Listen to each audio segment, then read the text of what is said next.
Oke adik-adik, kali ini kita akan membahas review 3. Teorinya dulu ya, masih ingat kemarin menyajikan data yang pertama.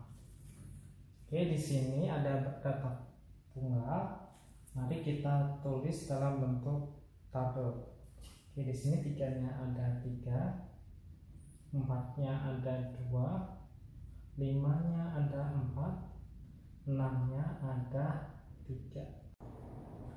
Oke, dari yang tabel tadi diubah atau disajikan dengan macam-macam diagram. Yang pertama adalah diagram batang. Kita lihat ya, diagram batangnya seperti ini. Bawah nilai yang vertikal ini frekuensi. Nilai 3 pasangin sama 3, 4 pasangin sama 2, 5 pasangin sama 4, terus yang ini 6 pasangin sama 3. Oke, yang pertama. Yang kedua adalah diagram titik atau garis. Yang dilihat di sini ini adalah diagram titik. Sama kayak tadi. Bawah nilai yang vertikal frekuensi. Hubungin ya kayak tadi, 33, 42, 5, 4, 6, 3. Namanya diagram titik. Kalau diagram garis tinggal garisin, tebelin. Ini ya, ini namanya diagram garis. Untuk diagram penyajian data adalah diagram lingkaran. Ini yang penting ya. Diagram lingkaran dibagi menjadi 2. Yang satu diagram lingkarannya dalam bentuk kurang derajat seperti ini.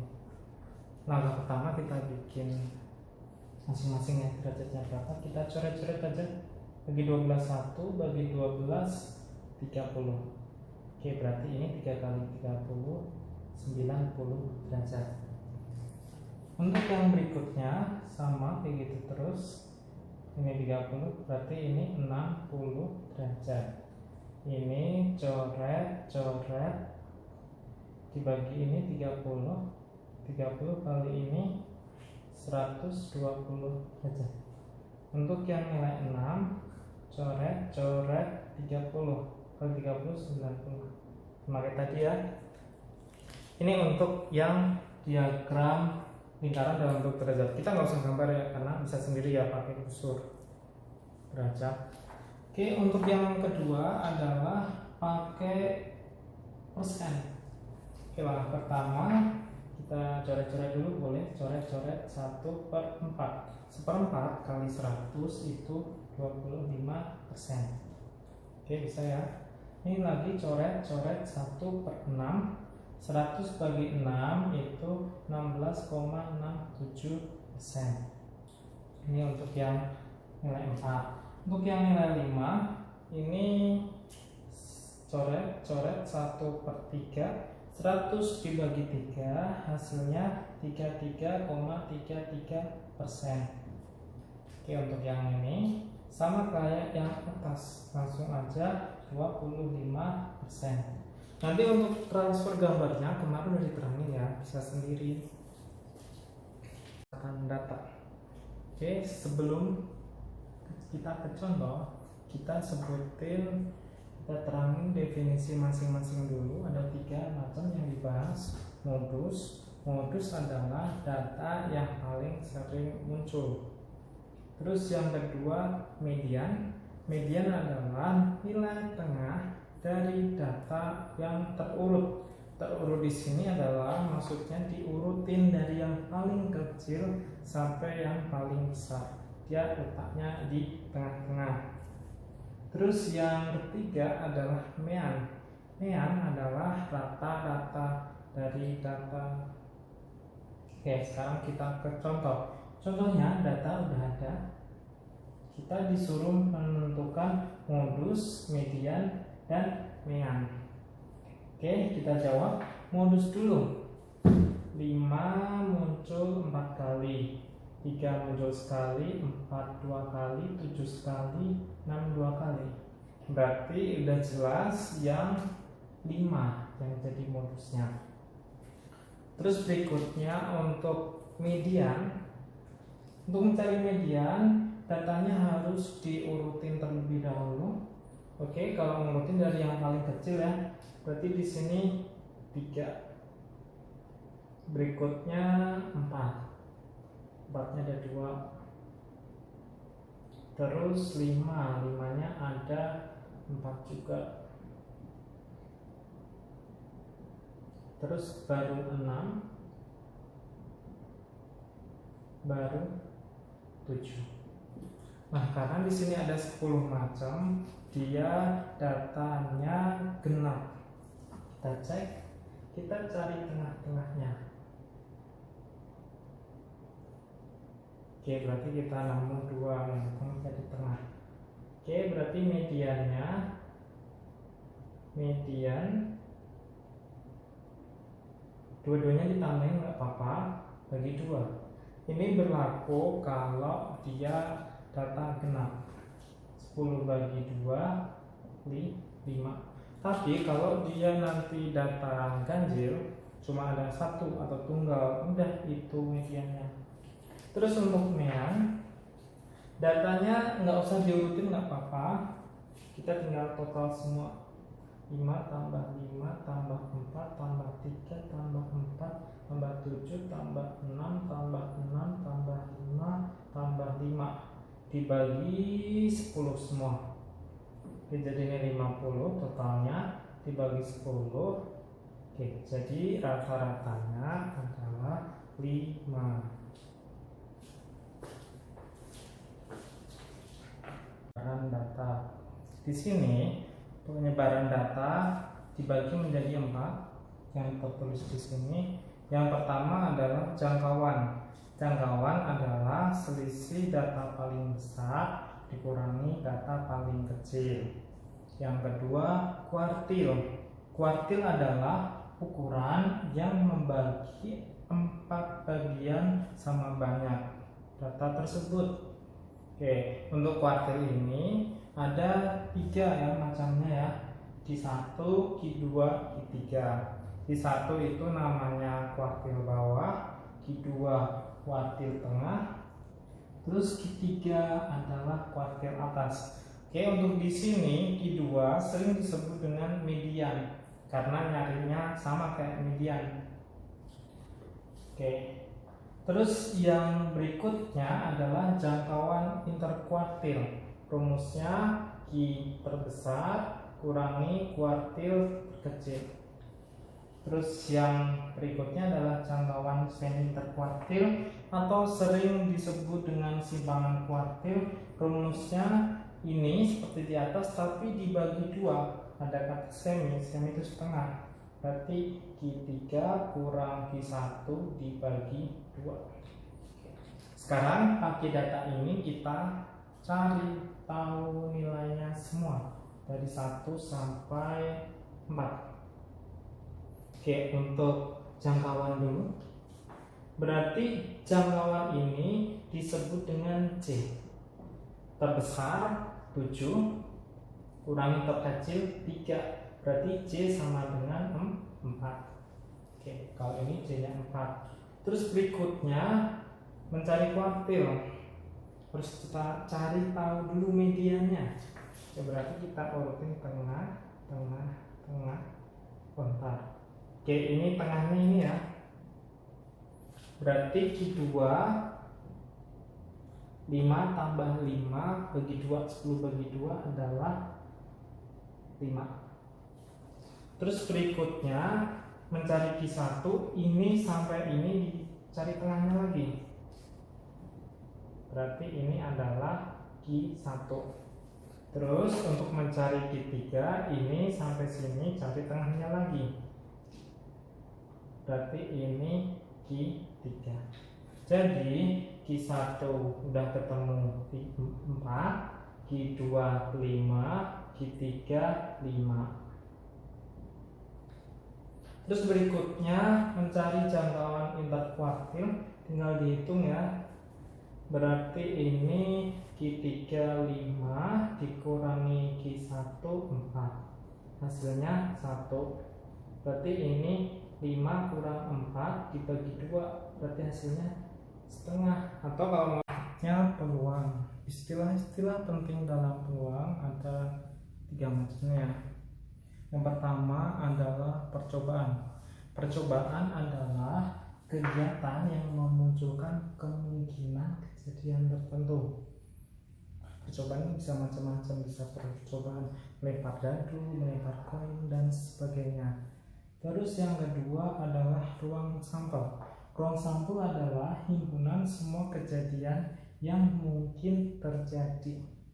Dan ketiga, titik sampel. Titik sampel adalah anggota dari ruang sampel. Oke, yang pertama adalah melempar koin. Yang pertama, kita punya 1 koin, kita lempar. Ada 2 kemungkinan, bisa muncul angka, bisa muncul gambar. Berarti ruang sampelnya A sama G. Jadi kalau ditulis banyaknya ruang sampel ada 2. Terus yang berikutnya kalau 2 koin, berarti angka gambar, angka gambar, angka gambar. Oke, jadi kalau ditulis semua ruang sampelnya A ketemu A, AA, A ketemu G, AG, GA, dan GG. Berarti banyaknya ruang sampel ada 2 pangkat 2, yaitu 4. Berarti kalau yang ini tadi 2 pangkat 1, 2.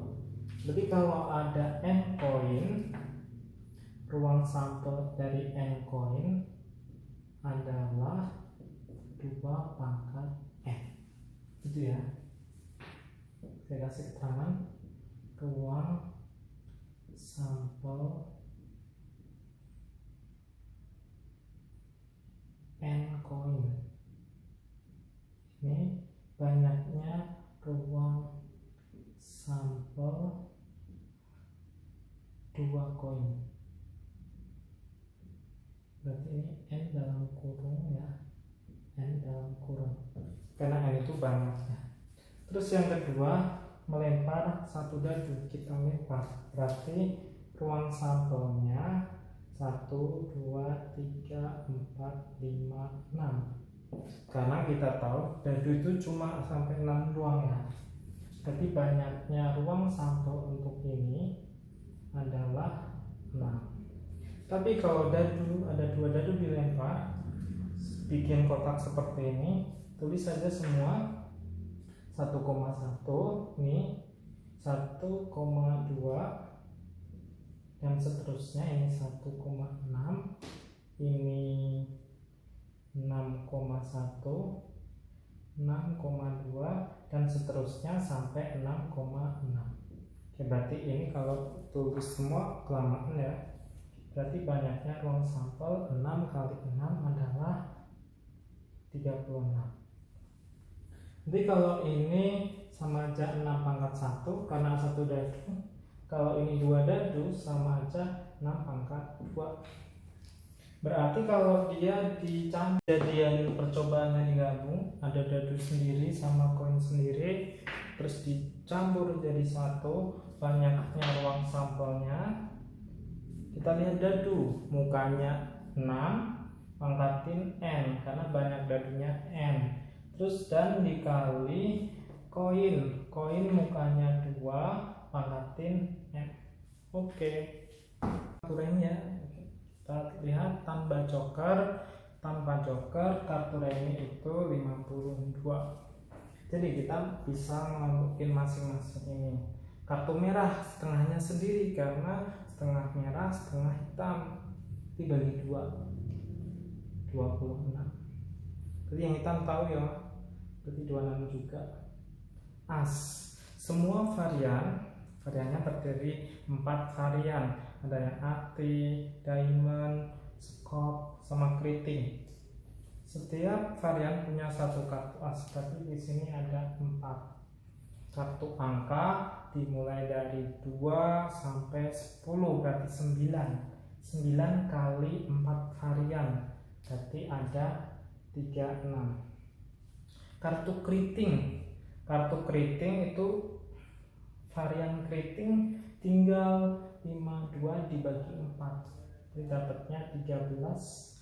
Untuk kartu gambar itu yang mewakili Jack, King, Queen ada 3 tapi 4 varian, berarti 12. Baca banyaknya titik sampul kejadian A, NS banyaknya ruang sampel yang tadi udah. Berarti peluang kejadian A rumusnya NA per NS. Oke, ini peluang kejadian A. Contoh,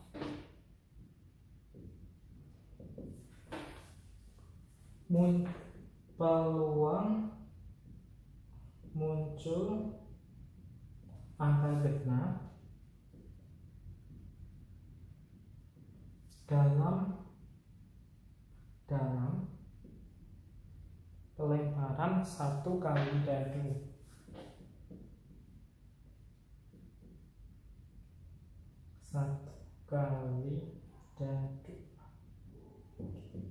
Berarti rumusnya tadi masih sama ya, NA per NS. PA sama dengan NA per NS. Berarti kita list dulu anggota bilangan dadu yang genap dulu. Genap berarti 2, 4, 6. Terus untuk sampelnya sendiri 1, 2, 3, 4, 5, 6. Ini ruang sampelnya tadi. Jadi banyaknya himpunan bilangan genap ada 3. Per banyaknya ruang sampel keseluruhan ada 6. Jadi hasilnya adalah kecilin setengah atau 0,5. Untuk kisaran peluang itu antara 0 dan 1. Kalau dia nilainya 0 itu kejadian yang mustahil. Tapi kalau nilainya 1 itu kejadian yang pasti. Dia nilai peluang tidak mungkin kurang dari ini atau lebih dari ini. Ini dong ya. Silahkan adik-adik mengerjakan PF